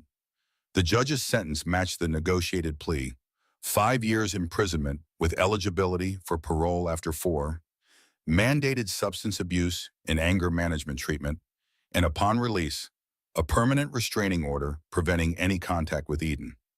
As Ronald was led away in handcuffs, Eden watched, her expression unreadable. Only when the courtroom door closed behind him did she speak, her voice so quiet only Nathan could hear. "It's really over, isn't it?" Nathan wrapped an arm around her shoulders. "It's really over. He can never hurt you again." Outside the courthouse, spring sunshine bathed them in warmth. Laura waited by the car, Lily bouncing impatiently beside her. As soon as she spotted them, Lily broke free, running to meet them. "Is the bad man going to jail?" Her question was direct, childishly blunt. Eden nodded for a long time. "Good," Lily declared with 7-year-old finality. "Now can we please go get ice cream like Grandma promised?" The simple request, so normal, so childlike, broke the tension. Eden smiled, a real smile that reached her eyes. "Ice cream sounds perfect." As they drove to the ice cream parlor, Nathan watched Eden in the rearview mirror. She was pointing out cloud shapes to Lily, laughing at something her sister said, the weight of the courtroom falling away with each passing mile. It would be easy to think this was the end of their story, the villain punished, justice served, family intact. But Nathan knew better. The road ahead would still have its challenges. Eden's healing had only just begun. There would be more nightmares, more questions, more moments when the past reached out to touch the present. But there would also be this: ice cream on spring afternoons, sisters sharing secrets, a family built not from obligation but from choice. There would be sunflowers turning toward the light, and a child learning to do the same. And for now, for today, that was enough. I'll rewrite part 3 to create a seamless, logical continuation from parts 1 and 2, maintaining consistency with characters and events, while providing a satisfying conclusion. Here's the revised part 3 with 8,000 words. Spring sunlight flooded the courthouse steps as Eden, Nathan, and Laura emerged from the final hearing. Ronald's sentencing was complete: 5 years imprisonment with mandatory treatment programs and a permanent restraining order upon release. Eden's face showed neither joy nor sorrow, just quiet relief. The chapter that had begun with bread sold in the snow was finally closing. The drive home was mostly silent until Lily, who had spent the morning with a friend, called on speakerphone. "Is it really over? Did the bad man go to jail?" Eden's lips curved into a small smile. "Yes, he's going to jail for a long time." "Good! Now can we please get ice cream like Grandma promised?" The simple, childish request broke the somber mood. Eden laughed, a real laugh that reached her eyes. "Ice cream sounds perfect." At the ice cream parlor, Nathan watched his daughters debate the merits of sprinkles versus hot fudge sauce. 2 years ago, Eden had been invisible, a child selling bread while the world walked past. Now she sat here, safe, arguing passionately that rainbow sprinkles were obviously superior to chocolate ones. The transformation seemed miraculous. Yet Nathan knew better than to think this was truly the end of Eden's journey. The legal battle was over, but the deeper work of healing had only begun. There would be more nightmares, more questions, more moments when the past reached forward to touch the present. But there would also be this: ice cream on spring afternoons, homework at the kitchen table, sisters squabbling over bathroom time. A family built not from obligation, but from choice. Summer arrived, bringing with it a new sense of freedom. For the first time since coming to live with the Hayes family, Eden had no court dates looming, no testimonies to prepare for, no legal sword hanging over her future. Her 10th birthday approached, the first she would celebrate without fear or scarcity. "What would you like for your birthday, sunshine?" Nathan asked one evening as they tended the backyard garden together. Eden carefully pressed a sunflower seedling into the soil. Her movements were deliberate, gentle. She seemed to be considering the question with her usual seriousness. "A camera." Her voice was soft but certain. "So I can remember everything." The request surprised Nathan, though perhaps it shouldn't have. Eden had shown a fascination with the family photo albums, particularly those containing pictures of Rebecca in the early days of Lily's life. She would study them for hours as if trying to piece together the narrative of a normal family.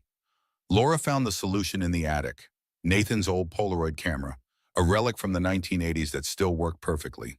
She presented it to Eden one rainy afternoon before her birthday. It was your dad's, Nathan's, when he was about your age. Her smile was warm, inclusive. I thought you might like to start documenting your new adventures right away. The gift touched something deep in Eden. Here was tangible permission to create memories, to expect a future worth capturing. She raised the viewfinder to her eye, focusing on Lily's beaming face, and pressed the button. The camera whirred, ejecting a small, white-bordered square. Together, the girls watched as the image slowly materialized from the chemical fog. Lily's smile, a bit of Eden's finger visible at the edge.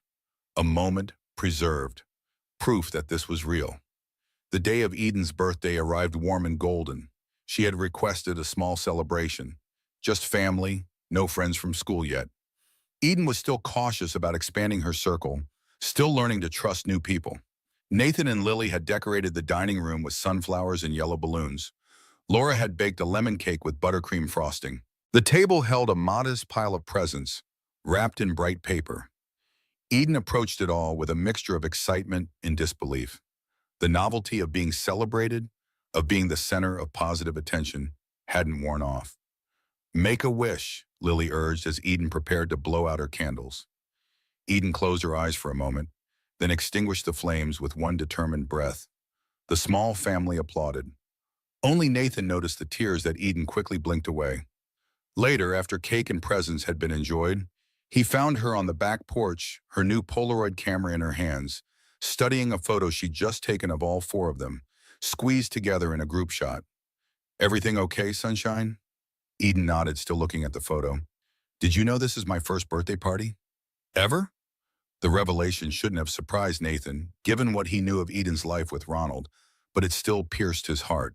My mom, my first mom, she used to make cupcakes. She'd put a candle in one and sing to me. Eden's voice was distant, retrieving a rare happy memory. But after she died, there was nothing. Uncle Ronald said birthdays were for kids who earned them. Nathan sat beside her, careful not to crowd her space. Well, from now on, there will always be birthdays. And Christmas. And Easter, if you want. Any holiday that makes you happy. Eden tucked the photo carefully into her pocket. I made a wish when I blew out the candles. She hesitated, then continued. I wish that this would last forever, that I could stay here with all of you, that it's not just a dream I'm going to wake up from. Nathan put his arm around her slim shoulders. This is real, Eden, and it's forever. We're not going anywhere. Eden leaned against him, a gesture of trust that had taken months to develop. Do you promise? I promise. Nathan meant it with every fiber of his being. You're stuck with us now, kid. Forever and always and infinity. Eden smiled at the echo of Lily's words. That's longer than forever. Their first summer together unfolded in a series of firsts, each captured in Eden's growing collection of Polaroids. Eden's first swimming lesson, initial terror giving way to cautious enjoyment. Her first backyard campout, giggling with Lily in a tent as fireflies winked outside. Her first s'mores, face smeared with chocolate and marshmallow. Her first family vacation, a week at a cabin on Lake Michigan, where Eden saw the endless horizon of water and declared it better than the ocean because you can drink it if you get really thirsty. Each photo represented a small victory, another step toward normalcy, toward trust. Eden still had nightmares occasionally, still hoarded snacks in her sunflower box, still flinched at unexpected movements. But these reactions were becoming less frequent, less intense. The new school year brought fresh challenges. Eden would be entering 5th grade at Washington Elementary, no longer the new girl with the mysterious background, but a recognized member of the Hayes family. Her academic progress had been remarkable over the summer. Natural intelligence, finding fertile ground with proper support and stability. Ms. Bennett welcomed Eden back with genuine warmth. The teacher had become one of Eden's strongest advocates, recognizing early on the girl's potential beneath her traumatic history. Academically, Eden blossomed. She devoured books, excelled in mathematics, showed unexpected aptitude for science. But it was in creative writing that she truly shone. For a personal narrative project assigned in October, Eden chose to write about the night Nathan found her selling bread. It wasn't just bread in my basket that night. It was hope, and I didn't even know it. Nathan found the essay in Eden's backpack while looking for a permission slip. Reading it brought tears to his eyes, not just for the beautifully crafted sentences, but for the perspective it revealed. Eden was reframing her story, finding meaning and purpose in the pain. At the parent-teacher conference that fall, Ms. Bennett had news. I've submitted Eden's writing to the Minnesota Young Authors Competition. With your permission, of course. Her personal narrative is extraordinary, raw but hopeful, exactly what the judges look for. Nathan readily agreed, though he wondered how Eden would feel about sharing such a personal story. When he raised the subject that evening, her reaction surprised him. Do you think it might help other kids? Kids like me? Her focus wasn't on recognition or prizes, but on impact. I think it could, Sunshine. Nathan chose his words carefully. Not every child in a bad situation gets rescued on Christmas Eve, but your story shows that people do care, that things can get better. Eden nodded. Decision made. Then I want them to read it, all of it. 2 weeks later, a letter arrived announcing Eden as a state finalist in the competition. The recognition boosted her confidence in unexpected ways. She began raising her hand more in class, joined the school newspaper, even cautiously accepted an invitation to a classmate's birthday party, her first purely social event in the new school. Life settled into comfortable routines.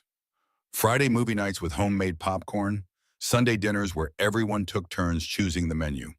Holiday traditions adapted to include Eden's preferences. Sunflowers mixed with traditional fall decorations at Thanksgiving. Her favorite peppermint hot chocolate added to Christmas morning rituals. On Christmas Eve, exactly 1 year after they'd first met, Judge Harrison arrived at the Hayes home. Nathan had arranged for the adoption to be finalized in their living room rather than a courtroom. A small adjustment to make the day feel more like a celebration than a legal procedure. The family gathered around the fireplace, Eden and Lily in matching holiday dresses. Lily's red, Eden's emerald green. Her choice because it's like the evergreen trees that stay strong through winter. Judge Harrison, her silver hair now accented with holiday earrings that twinkled when she moved, reviewed the paperwork one final time. Mr. Hayes, it says here you're requesting to legally adopt Eden Matthews, to give her your last name, and to assume all parental rights and responsibilities. Nathan confirmed, his voice steady despite the emotion tightening his throat. Yes, Your Honor. The judge turned her attention to Eden.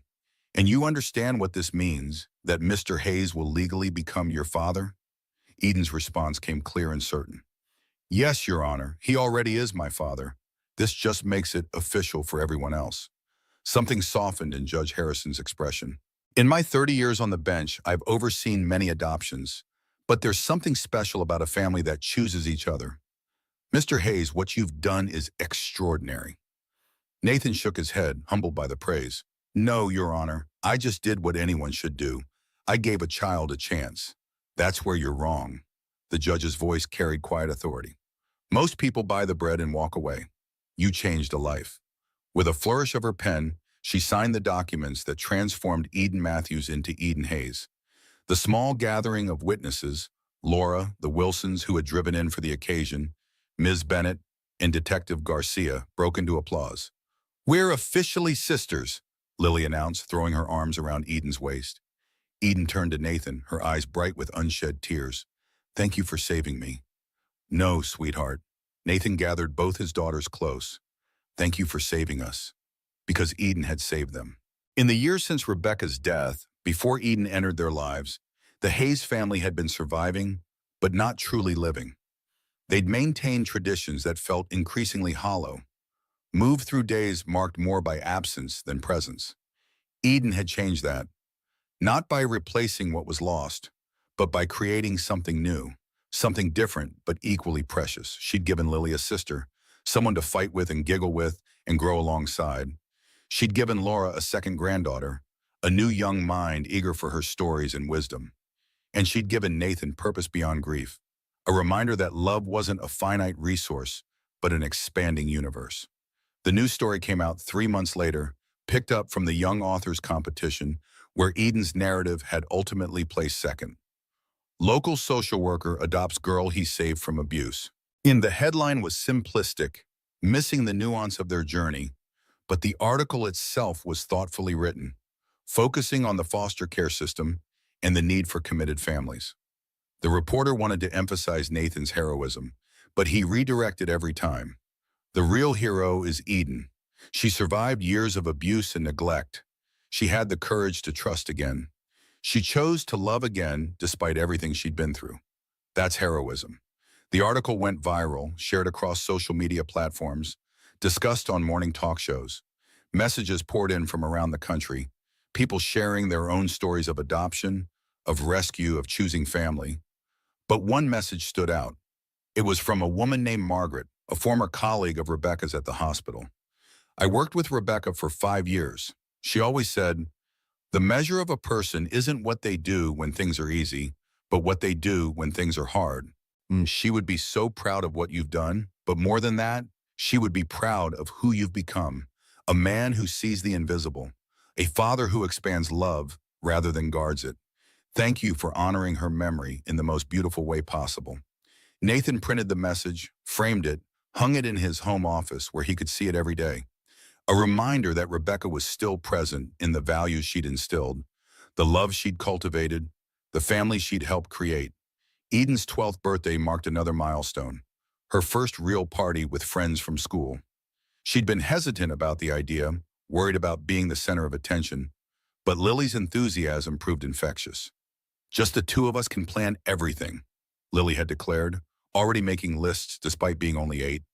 "We'll have games and cake and decorations and goodie bags." And watching his younger daughter's excitement, Nathan realized how important this was for both girls.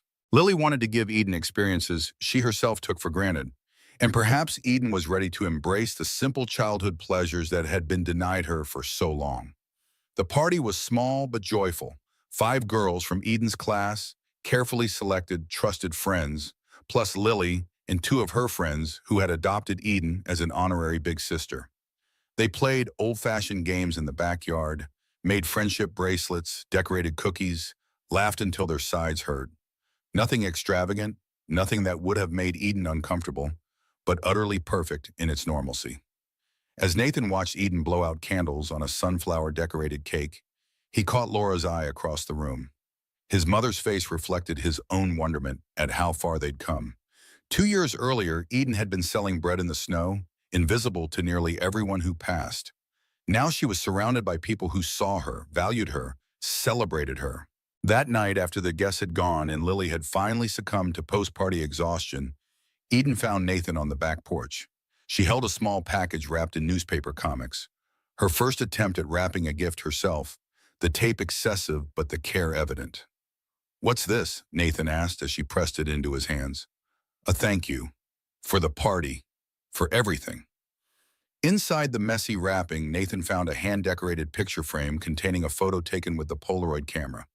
It showed him and Eden sitting on the dock at Lake Michigan during their camping trip, both laughing as they dangled their feet in the water. On the frame, Eden had painted sunflowers and small purple elephants, and along the bottom, in her careful handwriting, "Family isn't who you're born to, it's who you choose to become." The words caught in Nathan's chest, a perfect distillation of their journey together. "It's beautiful, Eden. I'll treasure it always." Eden shifted, suddenly shocked. "Suddenly, there's something else I wanted to ask you. Anything, sunshine. Would it be okay if I started writing to Uncle Ronald?" The question blindsided Nathan. Ronald Matthews was now in his second year of a 5-year sentence. He'd made no attempt to contact Eden, had signed away all parental rights without contest during the adoption process. Nathan had assumed, hoped even, that Ronald was firmly in their past. His immediate instinct was protection, to shield Eden from any further contact with the man who had hurt her. But he forced himself to pause, to consider what Eden might need that he wasn't seeing. "Can you tell me why you want to?" He kept his voice neutral, non-judgmental. Eden looked out at the darkening yard, gathering her thoughts. "Ms. Bennett says sometimes writing helps us make sense of things we can't understand. And I still don't understand why he did what he did, why he hated me so much." She hesitated, then continued, And also, I'm angry at him, really angry. But I don't want to be angry forever. It takes up too much space inside me. The wisdom in her words humbled Nathan. At 12, Eden was grappling with forgiveness. Not the easy, sentimental kind preached in greeting cards, but the complex, difficult process of releasing anger without excusing harm. If you write to him, he might write back. Are you prepared for that? For what he might say or not say? Eden nodded solemnly. I've thought about it. Even if he says mean things or lies or doesn't write back at all, at least I tried. I can tell myself I did everything I could to understand. Nathan recognized that this wasn't about reconciliation or rebuilding a relationship with Ronald. It was about Eden reclaiming her narrative, taking back power from the man who had dominated so much of her young life. Then I think it's a courageous thing to do. We can talk to your therapist about the best way to approach it. But Eden, this is your healing journey. If at any point it becomes too painful, you can stop. You don't owe him your forgiveness. Eden's first letter was simple, direct, supervised by both her therapist and Nathan. She didn't ask questions about the fire or the abuse, didn't make accusations. She simply told Ronald about her life now. School, friends, her writing, the Hayes family. She ended with, I'm not writing to make you feel bad or good. I'm writing because I want to move on, and this is part of moving on for me. Ronald's reply came 6 weeks later, screened first by prison officials, then by Nathan and the therapist before Eden read it. The handwriting was shaky, the paper institutional. His words were awkward, stilted, but seemingly sincere. He apologized, not with elaborate excuses, but with simple acknowledgement. I was wrong. I hurt you. I'm sorry. He explained without justifying how grief and alcoholism had warped him after his brother's death. He admitted rescuing valuables before trying to save Timothy and Sarah, a confession that had never been part of the court record. The most surprising part came at the end. I'm glad you found a real family. You deserve that. Don't worry about me anymore. I'm getting help here. Maybe someday I'll be a better person, but you don't need to wait for that. You go be happy. Eden read the letter twice, then tucked it away in her drawer. She never wrote back, but something shifted in her after that. A lightness, as if setting down a heavy backpack she'd been carrying for years. I think I'm done being angry now, she told Nathan one evening as they washed dishes together. Not because he deserves forgiveness, but because I deserve peace. The words stayed with Nathan long after, a profound insight from a child who had experienced more pain in 12 years than many adults did in a lifetime. Eden at 13 was a marvel to behold. Tall for her age, confident in school, developing true friendships. Her writing continued to flourish, earning her spots in literary magazines and school publications. But the greatest evidence of her healing came in ordinary moments. The way she laughed without self-consciousness, argued with Lily about bathroom time, rolled her eyes at Nathan's dad jokes. The summer she turned 14, Eden announced her intent to volunteer at a youth shelter in downtown Minneapolis. Nathan was hesitant. She was still young, and the shelter served teens with serious problems: homelessness, abuse, addiction. I'm not sure you are ready for that, sunshine. Those kids have been through a lot. Their stories might be triggering for you. Eden's response was measured but firm. That's exactly why I should go. I know what it feels like when everyone looks past you, when you think no one will ever care. Maybe I can be the person who sees them. Nathan couldn't argue with that logic. With proper supervision and boundaries in place, Eden began spending Saturday mornings at the shelter, initially helping with simple tasks, sorting donations, serving meals, cleaning common areas. But her natural empathy and unique perspective soon made her valuable in other ways. The shelter director called Nathan after Eden's third month. Your daughter has a gift. These kids don't trust easily. They may have been let down by every adult in their lives. But they talk to Eden. They listen to her. She doesn't preach or judge. She just witnesses. Do you know how rare that is? Nathan did know. It was what Eden had needed most on that snowy Christmas Eve. Someone to witness her existence, to see beyond the basket of bread to the child behind it. By 16, Eden had become something of a local advocate for foster youth.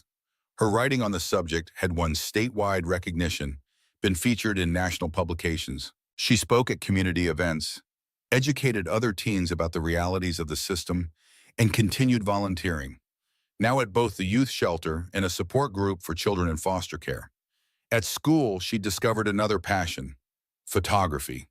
The old Polaroid had given way to a proper digital camera, a 16th birthday gift from Nathan and Laura. Eden had an eye for moments others missed. A homeless man's weathered hands cradling a cup of coffee, children playing in the spray of a broken fire hydrant, an elderly couple holding hands on a park bench. Images that told stories of connection, of humanity in unexpected places. Her personal essays and photographs complemented each other, creating powerful narratives about visibility and invisibility in society. When she was accepted into a prestigious summer journalism program for high school students, Nathan wasn't surprised, but he was immensely proud. What was surprising was Eden's announcement that she intended to apply for a pre-social work program for high school students at the University of Minnesota. "Are you sure?" Nathan asked, careful to keep his tone neutral. "You have so many talents, writing, photography. Social work is rewarding but tough. The pay isn't great, the hours can be long, the bureaucracy frustrating." Eden's smile held the quiet confidence she'd developed over the years. "Why social work?" Her tone gently mocked his question. "Because everyone can save someone. You taught me that." The words struck Nathan with unexpected force. The simple truth of them, the faith behind them. In his darkest moments as a social worker, drowning in paperwork and systemic failures, he'd wondered if he was making any difference at all. Eden's life was his answer. By 17, Eden had fully come into her own. The shadow of her past remained, it always would, but it no longer defined her. She moved through the world with purpose and compassion, using her voice for those still struggling to find theirs. When Ronald Matthews was released from prison after serving his full 5-year sentence, Eden acknowledged the news with calm acceptance. He'd completed treatment programs, maintained sobriety according to his parole officer, found employment and housing in another state. The restraining order remained in effect, but Eden expressed no fear about his release. "He's not the monster under my bed anymore. I don't need to be afraid of him. I feel sorry for him, actually. He lost his brother, then lost himself. And he missed knowing me, the real me. That's his loss." The winter of Eden's senior year brought another milestone, a letter from the Minnesota Young Authors Competition where she'd placed second years before. They were publishing an anthology of past winners and finalists and wanted to include her personal narrative along with a "Where Are They Now" update. Eden spent weeks crafting her update, revising and polishing until she was satisfied. When she finally let Nathan read it, the words brought tears to his eyes. "7 years ago, I stood on a street corner, selling bread, invisible to almost everyone who passed. Today, I see other invisible children, in shelters, in foster homes, on street corners of their own. And I make sure they know they matter. My father taught me that everyone can save someone, sometimes with grand gestures, sometimes with small kindnesses, sometimes just by stopping to ask a child's name when no one else bothers to. I don't know who needs to hear this, but you matter. Your story matters, and someone, somewhere, is waiting to see you, really see you. Don't give up before they arrive." The anthology was published in November, just as college acceptance letters began arriving. Eden had applied to several schools with strong social work programs, but her heart was set on the University of Minnesota, where Nathan had earned his own degree. The thick acceptance package arrived on a snowy afternoon, the weather a poetic echo of the night they'd first met. Eden opened it with trembling fingers. The family gathered around the kitchen table. Her shriek of joy answered their unspoken question. "I got in, and a partial scholarship." Her face glowed with achievement, with the possibilities stretching before her. That night, after the celebration dinner and congratulatory calls to extended family and friends, Nathan found Eden in the backyard. Despite the cold, she stood gazing at the stars, breath clouding in the frigid air. He joined her silently, offering a mug of hot chocolate. Rebecca used to do this too, stand out in the cold, looking at the stars. She said it helped her think. Eden accepted the mug gratefully. "I wish I could have known her. She would have loved you." Nathan felt the truth of it deep in his bones. The way you see people, the way you fight for them, that was Rebecca all over. Eden sipped her chocolate, considering this connection to the woman she'd never meet, but whose legacy had shaped her life so profoundly. Do you think she'd be proud? Of all of us? I know she would. Nathan's certainty was absolute. She'd be proud of Lily for her kindness and spirit, proud of you for your courage and compassion, proud of me for learning that love isn't something you ration in times of scarcity. It's something you multiply in times of need. They stood in comfortable silence, watching their breath form clouds that dissipated into the darkness. Finally, Eden spoke again. I've been thinking about something for a long time, and I wanted to ask you. The hesitancy in her voice made Nathan curious. After everything they'd been through, there were few subjects Eden approached with such caution. What is it, sunshine? Every Christmas Eve, we give each other special gifts to celebrate our family anniversary. She took a deep breath. This year, I want to do something different, something bigger. Nathan waited, sensing the importance of whatever Eden was building toward. I want us to buy bread from local bakeries, dozens of loaves, and deliver them to families in need. She spoke faster now, the idea gaining momentum. But not just bread. With each loaf, a gift card, a warm coat, and a handwritten note. You are seen. You matter. Don't give up. The beauty of the idea, its perfect circularity, its transformation of trauma into healing, left Nathan momentarily speechless. It was so essentially Eden, this desire to create meaning from pain, to ensure other children wouldn't stand alone in the cold as she once had. I think that's a wonderful tradition to start. His voice was husky with emotion. A way to remember where we began and how far we've come. Eden's smile was luminous in the starlight, and maybe someday one of those loaves of bread will change another life, like mine was changed. Christmas Eve arrived cold and clear, the sky a deep velvet studded with stars. Their new tradition unfolded beautifully, the family splitting into teams to distribute bread and gifts throughout the city. They'd coordinated with shelters and community centers to identify families in particular need, ensuring their offerings reached those who would benefit most. Their final stop was a convenience store parking lot where a community outreach worker had reported seeing a young boy regularly panhandling. As Nathan pulled the car into the lot, Eden spotted him immediately. A thin figure of about 11 sitting on a milk crate, a cardboard sign reading, "Homeless, anything helps," propped beside him. "Let me go first." Eden's voice was soft but certain. Nathan watched as his daughter approached the boy, her movements deliberate, non-threatening. She crouched to his eye level, spoke quietly, offered the bread still warm from the bakery. The boy's initial wariness gave way to cautious acceptance. Then Eden did something unexpected.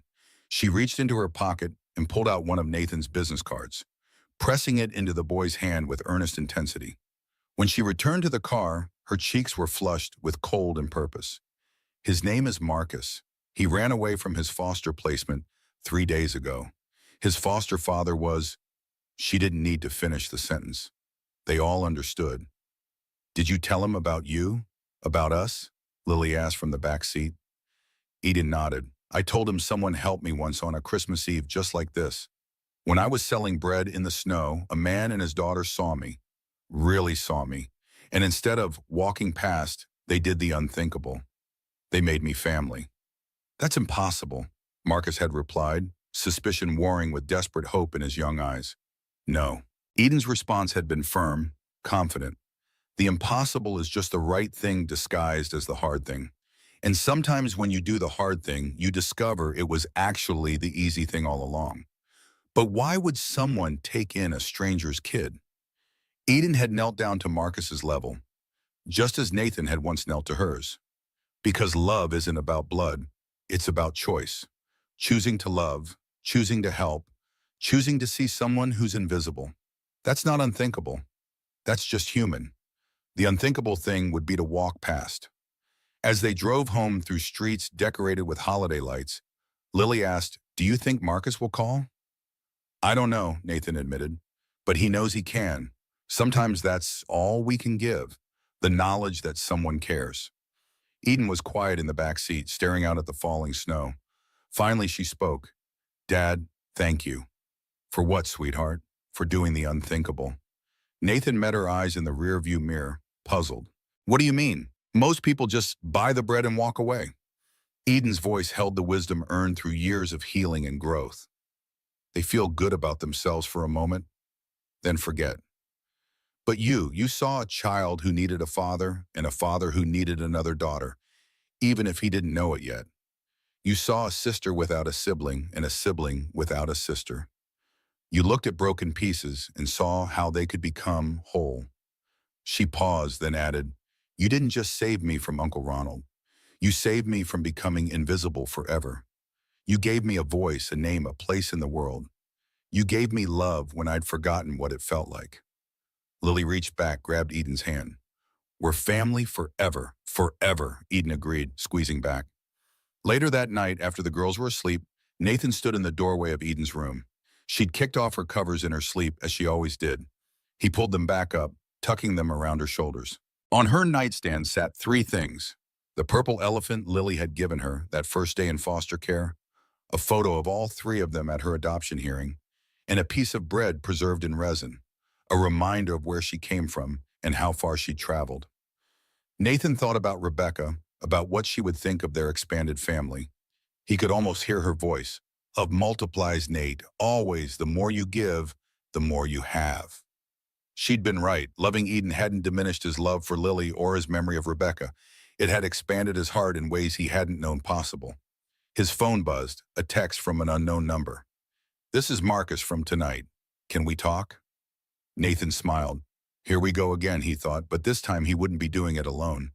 This time he had Eden and Lily beside him, proof that the unthinkable was just another word for love in action. He typed back, "Of course, we're here when you're ready," because that's what families do. They grow, they expand, they make room. They take the unthinkable and make it inevitable. And sometimes on snowy Christmas Eves, they transform questions like, "Daddy, why is the poor little girl selling bread?" into stories of redemption that ripple outward, touching lives in ways they never imagined. The unthinkable, it turns out, is just love wearing work clothes. And love, real love, never walks past. It stops. It sees. It acts. It chooses. Eden had learned this lesson through pain and healing, had transformed it into her life's purpose. Nathan had learned it through loss and unexpected joy, had found in it a second chance at fatherhood. Even young Lily had absorbed it, her natural compassion nurtured by the example of her father and sister. If there was any proof needed that one person could change a life, that everyone could save someone, it existed in this house, in this family created not by circumstance, but by choice. Nathan glanced once more at Eden's sleeping form, at the young woman who had emerged from the shivering child he'd met on the snowy street corner. In 7 years, she had transformed from invisible to radiant, from wounded to healing, from saved to savior. And in the process, she had saved them all. Remember, Nathan thought as he quietly closed her door, we can't save everyone, but everyone can save someone.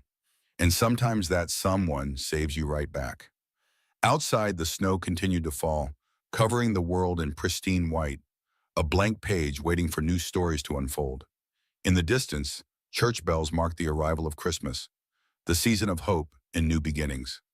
Nathan stood at the window, watching the flakes drift down from heaven, and felt at peace. Tomorrow would bring challenges, Marcus's situation to address, college preparations for Eden, the daily rhythms of family life with all its complications and joys. But tonight, in this moment, everything was as it should be. His daughters were safe, his home was warm, and the impossible had become not just possible, but beautifully, perfectly real.